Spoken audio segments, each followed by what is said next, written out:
Hello and welcome to the Press Room with WCN-TV, where we dive deeper into topics from recent editions of the Wilson County News. The Press Room is brought to you by the Wilson County News, your source for community and communication. I'm your host, Julia, the Marketing and Social Media Specialist. Today's episode is sponsored by the Go Wilson Community app.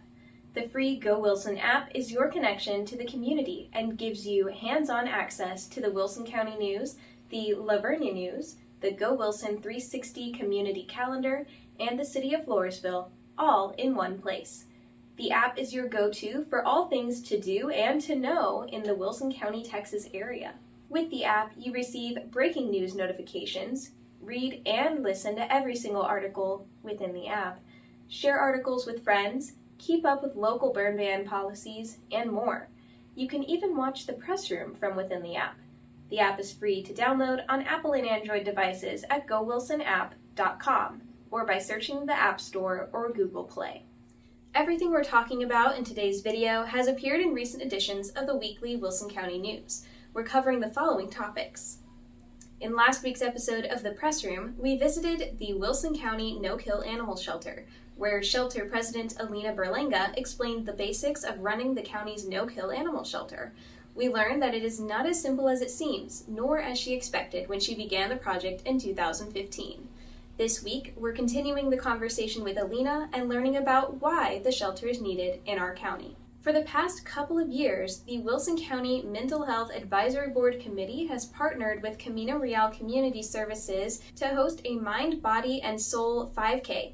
The event is scheduled to happen again this year on May 13th, and proceeds will benefit efforts to make mental health resources available in Wilson County. You can subscribe to print, digital, or both editions of the Wilson County News at wilsoncountynews.com/subscribe so you never miss an edition of your local newspaper.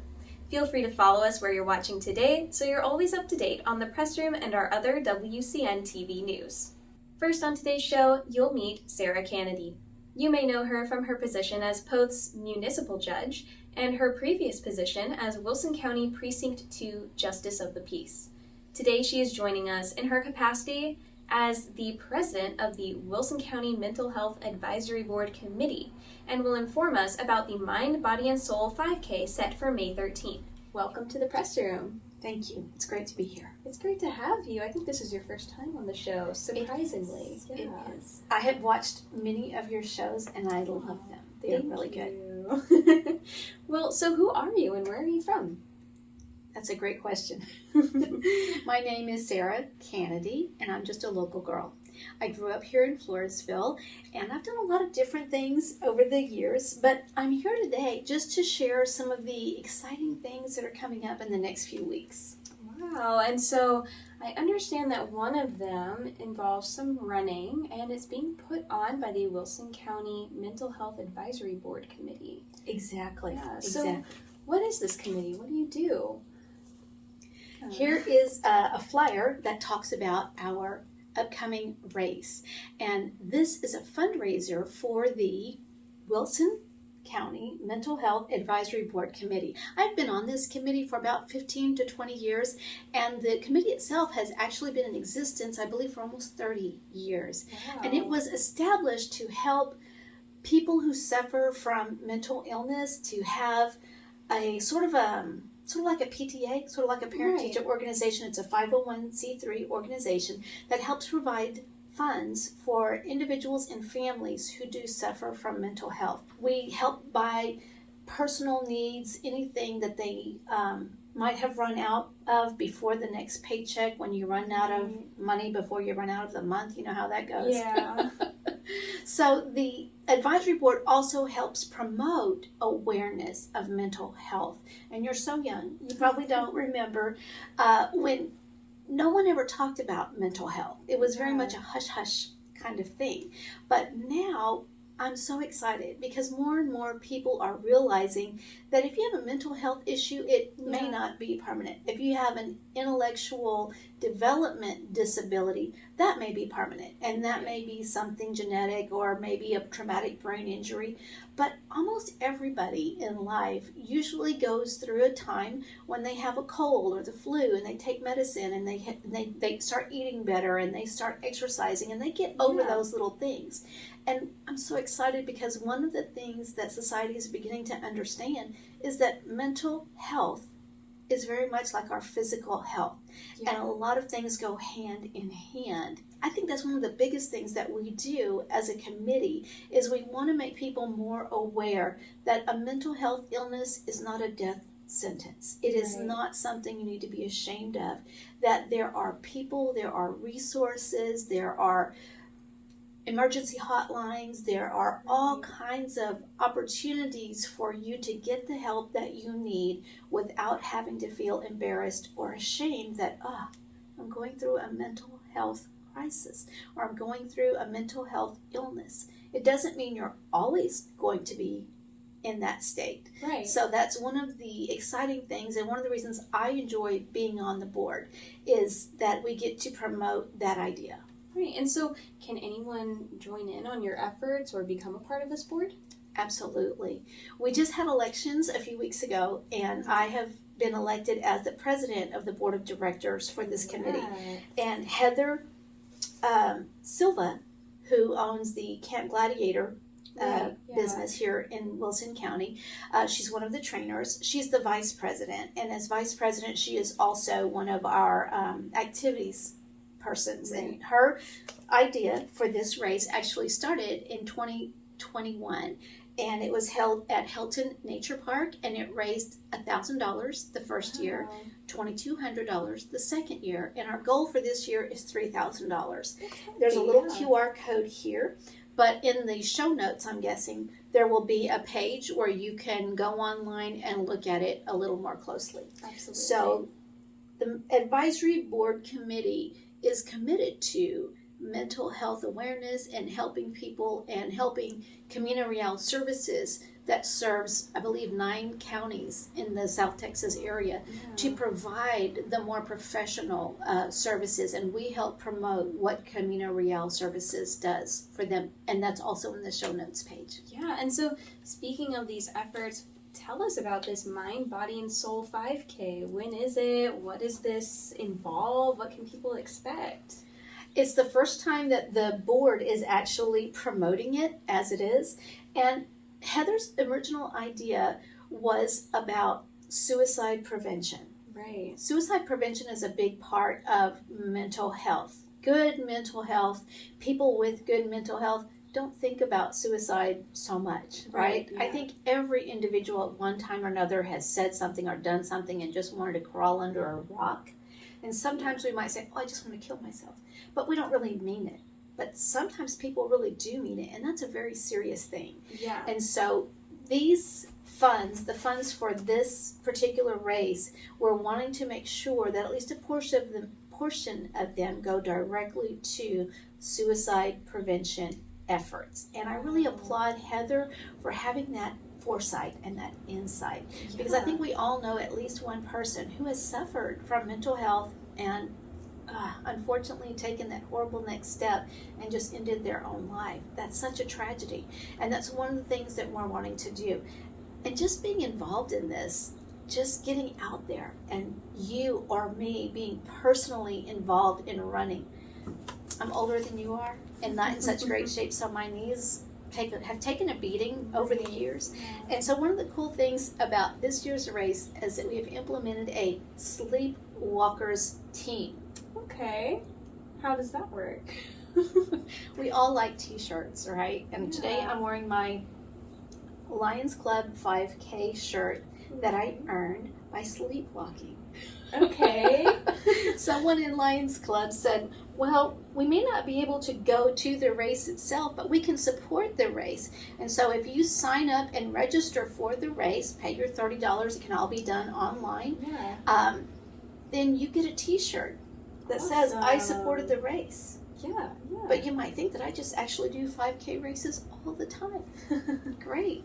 But Good. My knees would tell you otherwise. Right, So if you're wanting to support the Wilson County Mental Health Advisory Board Committee and all the efforts that we do to help people here locally and in this 11 county district, you could be a sleepwalker supporter. So if you'd rather sleep in and not get up early and run through the streets of downtown Floresville, that's okay. You can still get a t-shirt and you can still support our efforts. So just go online and sign up. The QR code and the website will be available in the show notes. Yes. And so from what your flyer says here, I see that it is on Saturday, May 13th, and this year it's in downtown Floresville instead of its previous location at Helton Nature Park. Yes. So you also mentioned that registration is $30 per person. Yes. Does it get less expensive for youth signups, or is it pretty much across the board? I don't know that we ever even thought about that, but that's a great idea for next year. Oh, well. I'd like to see some Tiny Tots t-shirts as well. That would be cute. Because lots of moms and dads like to push those fancy strollers or just the regular strollers, and they can be involved and they can be visiting, and the little ones can be visiting as they walk, and we're all getting fresh air and we're all getting to go out and enjoy downtown Floresville. The race route is all through downtown Floresville. Now, if you're one of those really serious runners, you're going to like the fact that the bibs that you will be issued at registration have a little computer chip in them that will keep your time. Nice. So if you're really serious about this and you're wanting to keep track of your time, you don't have to bring your timer with you. You don't have to set your iWatch or any of that, because there's a little chip will do it. Isn't that cool? I'd never heard that before. And so I assume that this is going to be like one of those competitive races where you hand out a prize at the end. Yes. Oh. There will be prizes. There will be medals. Okay. As well as t-shirts. Good to know. And what Heather told me is that the route, if you are a young runner or just someone who's really serious about running and you like the 5K, you know it only takes 10 to 15 minutes. But if you're like me, you may want to take your time. I'm hoping to get done within the hour. And then after the race, just across the street over at Phelps here, two blocks down from this location, is the old Phelps building, which is becoming a community center that the FEDC, who is one of our sponsors, is promoting. So when you finish the race, you can just walk across the street and go have one of those wonderful drinks. What are they? The strawberry smoothies, and they always have those. That vendor is there. Lots and lots of local vendors will be there, and I wish I had that list, and I apologize, I don't. So come by, come out. Even if you just want to cheer the runners on, the race will start at 8 a.m. and will end anywhere for different runners between 8:15, 8:20 a.m. And if you want to wave me in, it'll probably be closer to 9 a.m. So we'd love to have you come out and either participate or just be a cheerleader. Right, and you mentioned one of your sponsors is FEDC. Who are your others? FEDC is Floresville Economic Development Corporation. The other sponsors are Carissa Parsons Realty, also Sovi Realty, Floresville Community Market, which is those vendors will be across the street, as well as New Berlin Farm and Feed, 181 Auto, a pastry place that says Love is Sweets, JAG, J-A-G, Home Inspections, the Beast Mobile, which is sponsored by Heather and Camp Gladiator, and Beyond the Wax, which I have not been there yet, so I don't know a lot about that sponsor. All right, and so we've already mentioned that the proceeds from this event are going to go to benefit the Wilson County Mental Health Advisory Board Committee and the work that you do, including the work the Camino Real Community Services does. Right. So that kind of leads into my next question about the mental health resources that are available in and around the Wilson County area. So can you kind of enlighten us as to what is an option for folks around here? Absolutely, absolutely. If you or a loved one has a crisis, you're going through just a mental health crisis and you don't know what to do. Do I call 911? Do I call a friend? What do I do? If you can remember to stay calm, that's the most important thing, is to stay calm. And I would like for you to put this number into your cell phone if you don't already have it. It's the crisis hotline. You may want to enter it as the mental health Crisis Hotline, and the number is 1-800-543-5750. That number again, 1-800-543-5750. And that number is going to be answered 24 hours a day, 7 days a week. So Wow. if you or someone you love is going through a mental health crisis, or someone calls you and says, someone's going through a mental health crisis, what do I do? Give them that number. Or perhaps you can call that number for them. And you will get a live person who's going to speak with you. And if it is needed, an ambulance can be sent. If it is needed, law enforcement can be sent. If it is needed, they will help you through that process. Right. I myself, as a former justice of the peace, have called this number and been able to get immediate response for people who are in a mental health crisis. So I have personal experience with using this number, and I'll tell you what, they are very, very professional, and it is a confidential number as well. That's good to Also, hear. you can go to Camino Real Community Services, and it's CAMINOREALCS.org, which will also be in the show notes if you want to go and read about all of the services, non-psychiatric, but just mental health services available right here in Floresville and other counties in our area. Go to that website. Awesome. Okay. I happen to know that they have a location just down the block from the Wilson County News offices. You can find them in Floresville for sure, but for those other locations, we'll be listing their website. Absolutely. How about where folks can find more information about or otherwise support your efforts with the Mental Health Mind, Body, Soul 5K? Absolutely. Again, here is the flyer, the website where you can go and find out more about this race as well as other races and other 5K things is called Athletes Guild, AthletesGuild, athletesguild.com, and you just search for Mind, Body, and Soul Camino Real 5K race. Awesome. Okay. Soul, by the way, is SOLE, as in shoe. the sole of your tennis shoe. Cute play on words. All right, and so I just want to thank you so much for your time today, for telling us about this Mental Health 5K, for all of the efforts that the Wilson County Mental Health Advisory Board Committee does in our community. You're welcome. Yeah. You're welcome. Thank you for inviting me. You're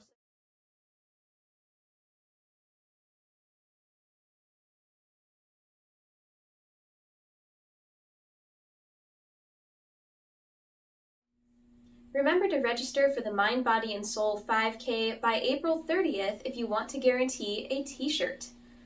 Last week, you met Alina Berlanga, a founder and spearhead of the Wilson County No-Kill Animal Shelter. Today, we're returning on site for part 2 of our conversation. Welcome back to the show. Thank you. I'm glad to have you here again. Yeah, it's good to be here. So last week we covered the basics of the shelter, what it is, how you operate, what your capacity is, and we learned that it is not as simple as it seems. Right. So continuing that conversation, can you take us through the process of bringing in an animal? So let's say you're the next person on the wait list and you're bringing us, just speaking on generally healthy, not an injured, hit by a car. That's a different situation. Law enforcement is a different situation. So just a regular, I found this puppy, or I can't take care of the puppy anymore kind of situation. Owner, surrender, stray, doesn't matter. So you bring the puppy in. The first thing we do is all the initial vaccinations. So we'll get a photograph, we'll get a weight, we give the first round of vaccinations, we start the dewormer, we do all of that, give it a name, put it in the computer, and now the puppy is up for adoption. If it's a stray, we will hold for, and usually if you've been holding it already, then that's the stray hold has passed already. So, yeah. But if it's like this Chihuahua that the city got today, we will hold for 3 days if there is not a microchip, or 5 days if there is a microchip. And that is in line with the City of Floresville Animal Control Ordinance. And then we go from there. So we will start the vetting immediately. And then we also will, depending on the health of the animal, get them scheduled for spay or neuter. Right. And from there, it's just your basic cleaning, care, attention, hopefully. A lot of times they come in loaded with fleas. Oh. And that's one of the things, we don't want them bringing fleas into our building. All of our animals are on flea prevention. We don't want a new animal bringing in fleas. So they'll get a Dawn dish soap blue bath. I say blue because you want to use the original blue Dawn dish soap. If you remember back in the days when we had oil spills, right? Yeah. What did they use to clean the wildlife? They used blue Dawn dish soap. It's a great degreaser, but it's not toxic and it's gentle on them. Now it's not something you want to do, every day or every week even, but that does a really good job on taking care of fleas initially, on top of giving them a flea prevention so that we don't bring the insects into the building.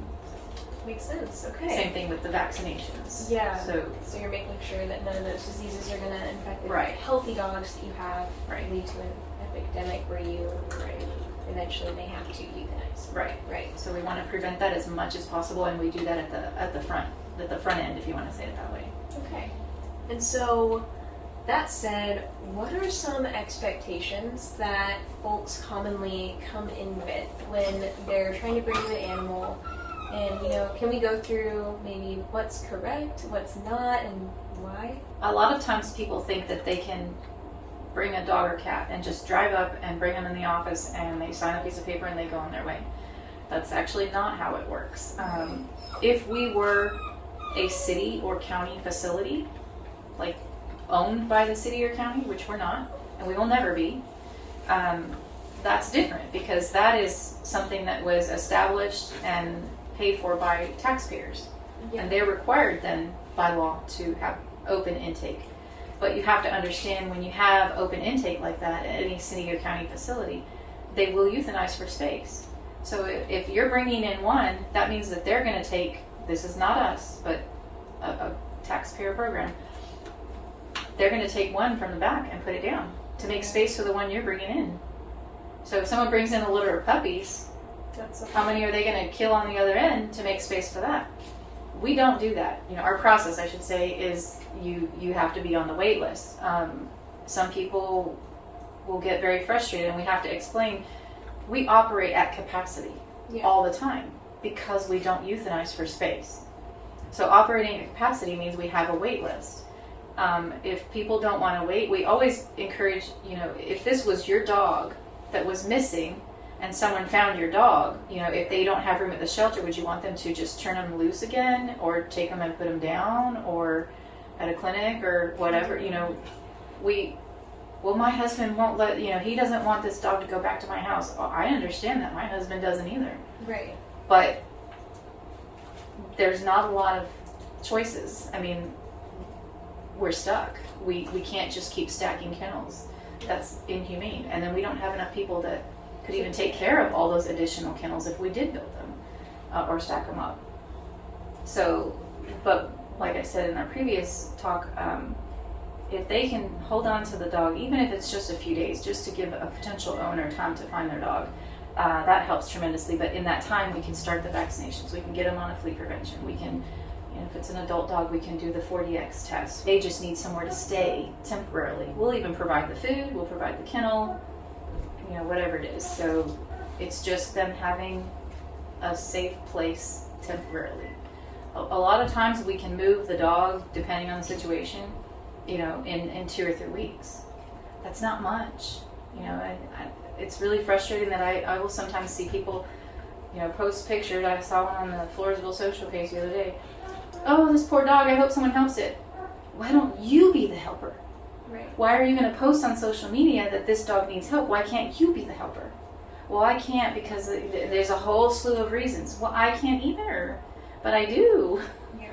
Yeah. And then going back to that situation where you may have found someone's lost dog, if it does have a collar and you're pretty sure it's lost, there are ways to try to find the owner. One of those is actually placing a lost and found ad in the Wilson County News. That's a free category in our classifieds. Yep. Also, if you're missing a dog, look there.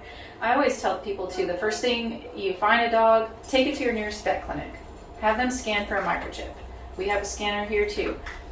we can scan if someone's here in the office. You'd be surprised. Sometimes they're chipped. Sometimes they're chipped to San Antonio. We've had them chipped to someone in Corpus. But people move around and they don't change their address information. So maybe the phone number is still good, maybe the email address is still good, and we can reach out to the owner. Don't always assume that they're dumped unless you physically, with your own eyes, saw somebody take the dog out of a vehicle and put it on the side of the road. You cannot assume that they're dumped. We've had lots of situations where marital issue and the husband gives the dog to the shelter because the wife left or whatever. And then she's frantically looking all over for her dog. Make a post on your personal Facebook page, make it public, and tag the Lost and Found page. It's at the @ symbol WCLFA. So Wilson County Lost Found Animals is how the initials are. We run that page too. So we have the shelter page and we have the Lost and Found page. All right, good to do all Lost and Found on that page. Those are, and then post it on your next door neighborhood. That's another way. So there's a lot of ways that you can advertise that you found the dog. And then if you get nobody, that is coming forward, but even while you're waiting for an owner, if you want to get them put in the system, we can start their vaccinations and flea prevention and all that. That's how somebody found their dog, is they saw it posted on Pet Finder as available for adoption through us. Wow. Like, my dog's been missing for a while. Well, if we still have it, we would love for you to get your dog back. But if the dog's already been adopted, that's a different story, because now we can't go back. If you can't help with that dog situation, don't pick it up. Yeah. As sad as that sounds, but if you can't help, that's not helping by removing them from where they were, because maybe they're close enough to their house that they can get back. Going back to the beginning of our conversation last week, which if you missed it is in the press room, episode 39, we talked about the issue that the shelter addresses, which tends to be an overabundance of stray animals. So what common practices or situations contribute to that problem? So what we see a lot of is, people on Facebook or even next door, I've seen it, they're looking for a free puppy or free kitten. And my first thought is, why free? Because anybody that owns a pet knows a pet is not free. Right. And it's more than just dog food. Mm-hmm. Rabies is required by law, a vaccination for rabies, every year in Wilson County. Wow. The state recognizes a 3-year vaccine, but depending on what county you live in, the county can say, no, we want the 1-year vaccine. Some cities require that you have the dog registered through the city, like Floresville does. You actually have to have city tags unless the dog is microchipped. They want the free animal because my thought process is they don't have any intention of spaying and neutering or getting vaccinations. So then instead of a $20 shot, the dog or cat, let's just say dog, puppy, gets sick with parvo or distemper or something like that, and now you're a potential $1,000 bill at the vet. Well, I can't afford that, but you could have afforded the $20 shot. Anybody could do that. And then, so now they've got this 8-month-old puppy who just had a litter of puppies herself, because they can hit their first heat at 6 months. Yeah. So now, at 8 or 9 months old, she's had her first litter of puppies. Oh, I don't know what I'm going to do with all these puppies. None of my friends want them. Well, there you go. Because she should have been spayed.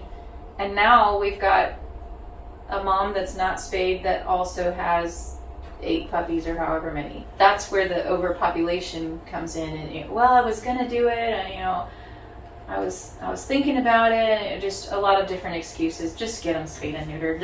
As long as they're 4 pounds or more, for anesthesia purposes, they can get spayed or neutered.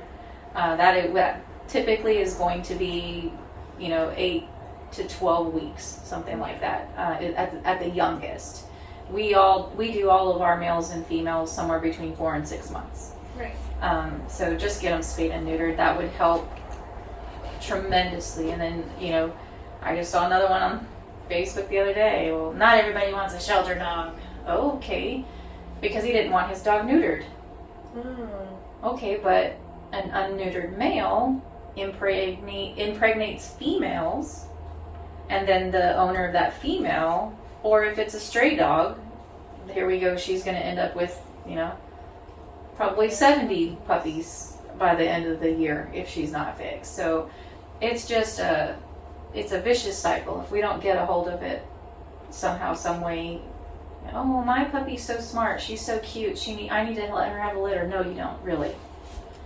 You also run into, with males, they're more prone to testicular cancer and different types because the hormones. Right.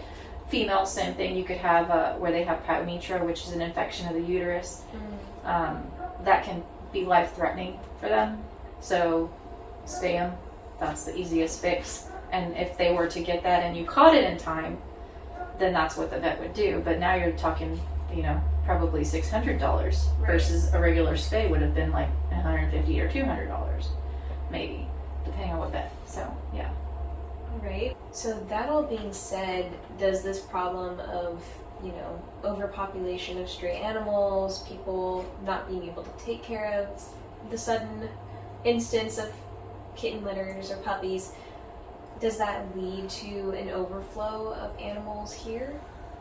Absolutely. Like I told you, our capacity in just the regular healthy normal kennels, 18. Just last year, so what, we're in April now, going into May. So last year, we had over 700 dogs and cats come through us. And just thinking of 18 cat kennels, 18 dog kennels. Wow. But we had over 700 animals come through our building, or our program, if you want to say. Just this constant rotation. And I think another point I want to make, I don't think people really understand the volume of what we're dealing with. It's just, if we built a facility that housed 500 cats and dogs, we would be full in 24 hours. It's that bad.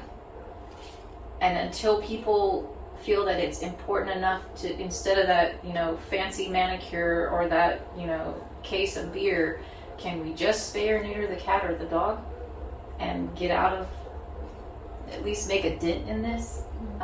Because it doesn't matter how big our facility is.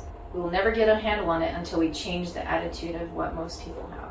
Are there any ways folks in the community can help with instances of overflow here at the shelter? Absolutely. Whether or not they're the ones that found a stray or whatever the situation is, we need fosters all the time. Even just a temporary foster for those situations would help tremendously, and also take some of the load off of the one person.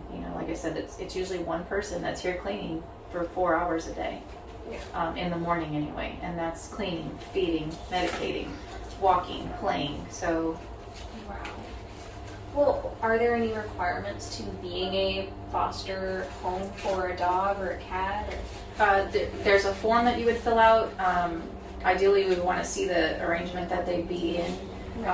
We never want any of our dogs to go into a foster home where they're going to be treated like they were before they came here, or that we do not allow any of our fosters to be chained or tied or cabled or whatever. We want them to be part of your family. We will provide a kennel. We're not saying they need to roam free in your house, but when you're not home or you're not spending time with them, then they can be in their kennel. That's what they'd be doing here too. Yeah. So it's really just giving them a temporary place until they have an adopter, which, like I said, putting them in the system immediately starts the marketing. Right. If you take a dog in from the shelter to foster them, do you take on responsibility for providing their vaccination? We do all that. So let's say you were going to foster, I didn't even give her a name yet. Maybe we'll call her Julia. So we would, we've already started her vaccinations. You'll fill out your form. You'll take her home. We'll let you know, okay, she's going to need her next vaccination in 2 weeks. So we'll coordinate, when can you bring her back, and we'll do that next vaccination. Okay, now we're going to schedule her spay, and we'll try to group things together so you're not making multiple trips. In some situations we may, hey, can I come out there and pick her up from you? Preferably you would, because then that takes us away from cleaning or whatever here. So and then we just do that until she gets adopted or transported out of state. So you pretty much just help the foster stay on track with, okay, they need their shots on this day, make sure you get there. And the flea prevention and medications. If we provide food. Yeah. Wow, you provide food too? Yes. Okay. Yeah. So there's nothing out of your pocket unless you wanted to. There's nothing you pay for. We do have some fosters that say, okay, no, my contribution is going to be the food. don't give me the food. I'll do it myself. Yeah. So that's nice. Okay. And so, from what I understand and what we talked about earlier, a lot of your intake comes from owner surrenders. So, actually, more stray. Oh, okay. More stray, but owner surrender is up there, close. We have owner surrenders, or owners that want to surrender from all over the place, and we have to turn them away because our priority is Wilson County. That makes sense. What do you see leading to owner surrenders, and what do you think owners could do, or potential pet owners could think about beforehand that would lead to less of them? We have statistics, right? Yeah. And the biggest reason that people give them up is the dog's behavior. Because what's happened is they've got them as a puppy. And if you look at the age of shelter animals, they're 1 to 2 years old. Over 80% of them are 1 to 2 years old with behavior issues. Yeah. But just think about it logically. They never got the training. They were never taught. They were never housebroken correctly. They were never taught basic behavior with sit, stay, wait for your food or whatever, just really basic stuff. They weren't taught not to jump. So they're always jumping in your face. They weren't taught how to walk on a leash. So it's humans that have made the mistake with that pet because they just saw cute cuddly puppy, right, and weren't thinking, this puppy is going to be grown in a year and can live to be about 15 years old. And what am I going to do? Oh, I'm moving to an apartment that doesn't allow pets. I'm sorry, but I moved from Guam to North Carolina. Wow. And my dog went with me on a plane. Wow. So, and I was going to college and working full time. So, and I had kids. And I was single. No excuses. None. So you can do it. It's just the commitment is lacking. Right. And when you take on ownership of a pet, you are, signing up to be committed to them. It's a 15-year commitment. Right. Okay. That all being said, can you suggest any pets that maybe a little lower maintenance or require less expensive care for maybe some potential pet owners who are really wanting a pet in the family? Maybe some would make the kids happy. Please stop asking if we can have a cat, A stuffed animal. A stuffed animal. That'd be a great investment. That's it.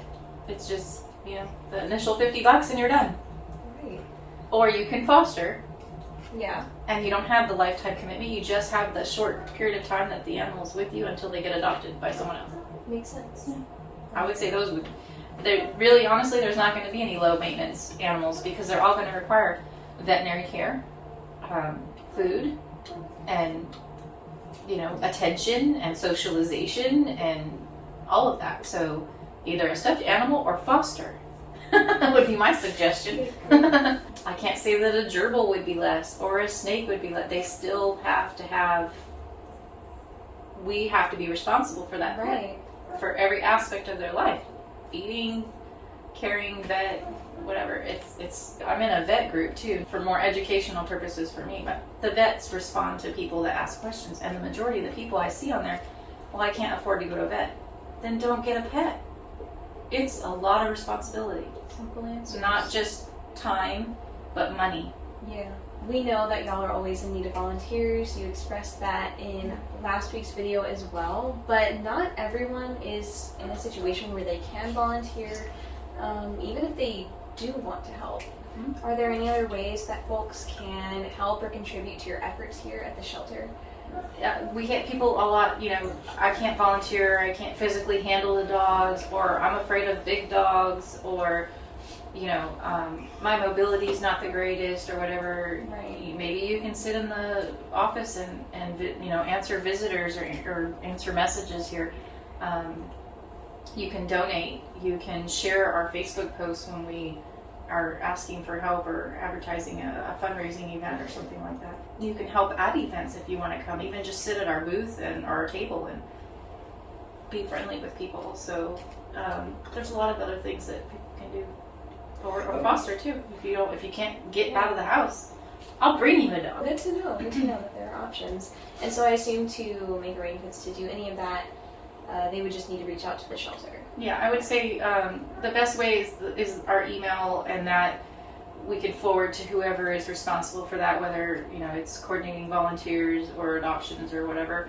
It's the Spot Wilson 2015 at gmail.com. So SPOTWILSON 2015 at gmail.com. Lastly, let's reiterate, where can folks go to learn about volunteering, donating, fostering, otherwise about the Wilson County No-Kill Animal Shelter? I would say email if you have an inquiry. Please be patient. I usually am the one answering the initial email and then forwarding it to whoever needs to get it. But in a little bit of our website, the wcnkas.org. But it's a little outdated. So if you are good with using a GoDaddy platform and you'd like to help us with getting that updated and putting more of our forms online, that would speed up the process. So putting that out there, plug. Well, it seems like there's lots of opportunities to help out here, certainly, and they're doing wonderful things in our community. So Thank you. Thank you for giving up your time today to tell folks about what you're doing here and kind of explain some of the, gaps in information that people may have. Yeah. Thank you for coming out and taking a look at everything and sharing it with your viewers. Thank you for tuning in today to the Press Room with WCN-TV, brought to you by the Wilson County News. For more information about anything we mentioned in today's show, see recent editions of the Wilson County News or visit wilsoncountynews.com and use the search bar. You can also find articles corresponding to each topic discussed today in this video's description. Thank you to the Go Wilson Community app for sponsoring today's episode. Go Wilson is your free community app, providing you with instant access to the stories and goings-on your community is sharing at the tips of your fingers. With access to the Wilson County News, Livonia News, the Go Wilson 360 Community Calendar, and the City of Floresville all in one place, plus tons of cool and useful features, Go Wilson isn't something you want to miss out on. The app is free and available for Apple and Android devices at gowilsonapp.com. You can also search it in your app store.